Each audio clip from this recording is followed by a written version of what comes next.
ഇസ്ലാമിക ചരിത്രങ്ങളിലേക്ക് കടന്നു പോകുമ്പോൾ ഇസ്ലാമിൻ്റെ ചരിത്രങ്ങളിൽ നിറഞ്ഞു നിൽക്കുന്ന എമ്പാടും യുവാക്കളെ നമുക്ക് കാണാൻ കഴിയും. വിശ്വാസം സംരക്ഷിക്കുന്നതിന് വേണ്ടി ജനിച്ച നാട്ടിൽ നിന്ന് ഇറങ്ങിപ്പുറപ്പെടേണ്ടി വന്ന ഗുഹാവാസികളുടെ ചരിത്രം പരിശുദ്ധ ഖുർആൻ നമ്മളോട് ഉണർത്തുന്നുണ്ട്. നാട്ടിലുള്ള ഭരണാധികാരികളെതിരായപ്പോൾ, നാട്ടിലുള്ള രാജാക്കന്മാരെതിരായപ്പോൾ അവരുടെ വിശ്വാസ സംരക്ഷണത്തിന് വേണ്ടി ഗുഹയിലേക്ക് കടന്നു വന്ന ഗുഹാവാസികളെ പരിശുദ്ധ ഖുർആൻ പരിചയപ്പെടുത്തി.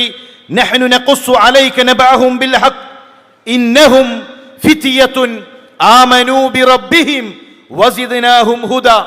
തീർച്ചയായും ആ കൂട്ടം യുവാക്കളായിരുന്നു, ഒരു കൂട്ടം ചെറുപ്പക്കാരായിരുന്നു എന്ന് അസ്ഹാബുൽ കഹ്ഫിനെ പറ്റി പരിശുദ്ധ ഖുർആൻ പരിചയപ്പെടുത്തുന്നു. ഇനി ഇബ്രാഹിം നബി അലൈഹിസ്സലാമിന്റെ ചരിത്രം ഒരൽപ്പം വിശാലമായിക്കൊണ്ട് പരിശുദ്ധ ഖുർആൻ നമ്മളോട് പറഞ്ഞിട്ടുണ്ട്. ഇബ്രാഹിം നബി അലൈഹിസ്സലാമിനെ സമൂഹം ചോദ്യം ചെയ്യുമ്പോൾ, ഒരു നാട് ഒന്നിച്ച് ഇബ്രാഹിം നബി അലൈഹിസ്സലാമിനോട് ചോദ്യങ്ങൾ ചോദിക്കുമ്പോൾ പരിശുദ്ധ ഖുർആൻ ആ രംഗം പറഞ്ഞു നൽകി. ഖാലു സമിഅനാ ഫതൻ യദ്ഖുറുഹും യുഖാലു ലഹു ഇബ്രാഹിം.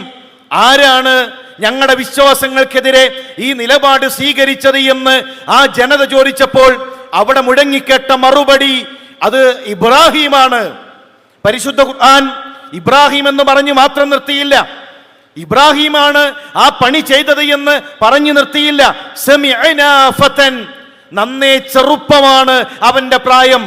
യുവാവായിരുന്ന ഇബ്രാഹിം, ചെറുപ്പക്കാരനായിരുന്ന ഇബ്രാഹിം. കാരണം ആ പ്രായത്തിന് ചില പ്രത്യേകതകളുണ്ട്. ഇനി പ്രവാചകൻ സല്ലല്ലാഹു അലൈഹി വസല്ലം തങ്ങളുടെ സ്വഹാബാക്കളുടെ ചരിത്രങ്ങളിലേക്ക് നിങ്ങൾ വരൂ.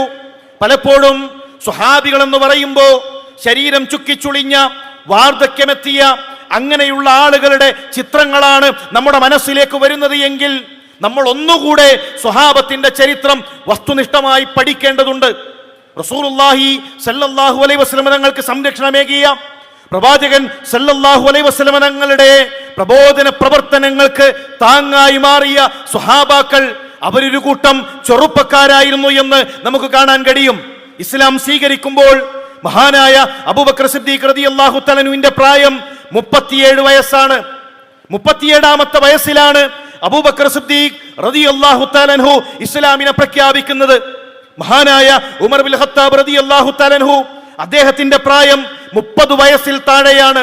മഹാനായ ഉസ്മാൻ ഇബ്നു അഫ്ഫാൻ ദുന്നൂറൈൻ എന്ന് ചരിത്രം പേര് നൽകിയ ഉസ്മാൻ റളിയല്ലാഹു തആല അൻഹുവിന്റെ പ്രായം 34 വയസ്സിൽ താഴെയാണ്.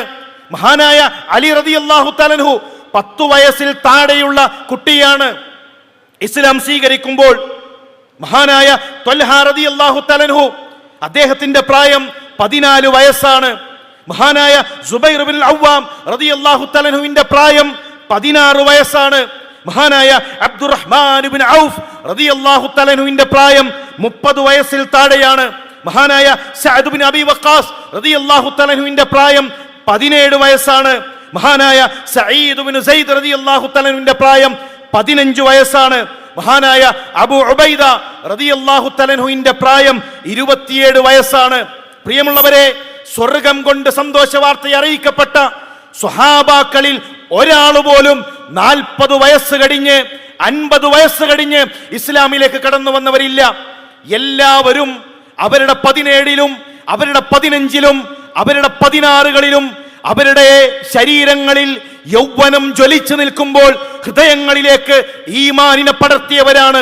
അവരുടെ യൗവനം ദീനിനു വേണ്ടി ചിലവഴിച്ചവരാണ്. അവരുടെ യൗവനങ്ങളിൽ ഇസ്ലാമിന് വേണ്ടി, ഇസ്ലാമിന്റെ പ്രബോധന പ്രവർത്തനങ്ങൾക്ക് വേണ്ടി മാറ്റിവെച്ചവരാണ് എന്ന് നമുക്ക് കാണാൻ കഴിയും. അവർ യൗവനം അള്ളാഹുവിന്റെ മാർഗത്തിൽ നൽകിയപ്പോൾ പടച്ച റബ്ബ് അവർക്ക് പകരമായി നൽകിയത് സ്വർഗമാണ്.